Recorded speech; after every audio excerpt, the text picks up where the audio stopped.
Voglia di un dolce fresco, elegante e dal sapore inconfondibile? Oggi prepariamo insieme il parfait di mandorle, un classico siciliano. Pochi ingredienti per un dessert al cucchiaio assolutamente irresistibile. Allora iniziamo con la preparazione del croccante. In una padella inseriamo 60 g di zucchero semolato insieme a 20 g di acqua e facciamo cuocere per qualche minuto. Dobbiamo ottenere uno sciroppo che sia denso e appiccicoso. Quando avremo ottenuto questa consistenza, allora possiamo inserire le mandorle. Ce ne occorreranno 200 g e questa volta dobbiamo ottenere un caramello dal colore ambrato. Ora le nostre mandorle sono correttamente caramellate e possiamo togliere dal fuoco e le lasciamo raffreddare completamente.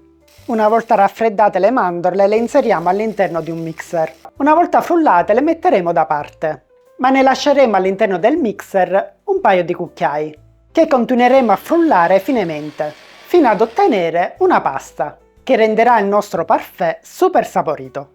E ora prepariamo la base per il nostro parfait di mandorle.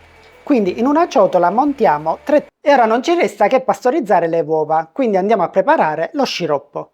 In un pentolino inseriamo 110 g di zucchero semolato insieme a 30 g di acqua.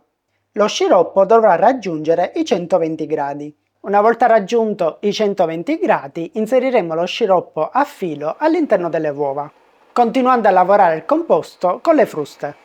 E ora inseriamo la nostra pasta di mandorla all'interno del composto con le uova. Bene, ora non ci resta che montare la panna. Ci occorreranno 250 ml di panna fresca non zuccherata. Una cosa importante è che la panna non andrà montata completamente, ma andrà semimontata. Ora inserisco una piccola quantità di panna nel composto e vado ad incorporarla mescolando sempre dal basso verso l'alto. Quando il composto avrà incorporato la panna, allora trasferiremo tutto il composto all'interno della ciotola con la panna. Quando tutti gli ingredienti si saranno ben amalgamati, inseriamo per ultima la granella di mandorle.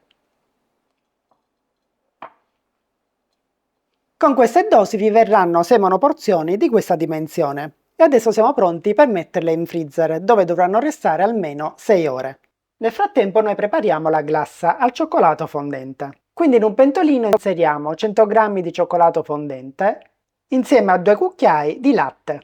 Quando il cioccolato si sarà completamente sciolto, allora spegniamo i fornelli e inseriamo una piccola noce di burro. E ora il cioccolato per la nostra glassa è pronto. Lo lasciamo stemperare giusto qualche minuto, dopodiché sarà pronto per essere usato.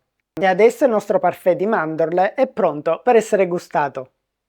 Pronto e servito.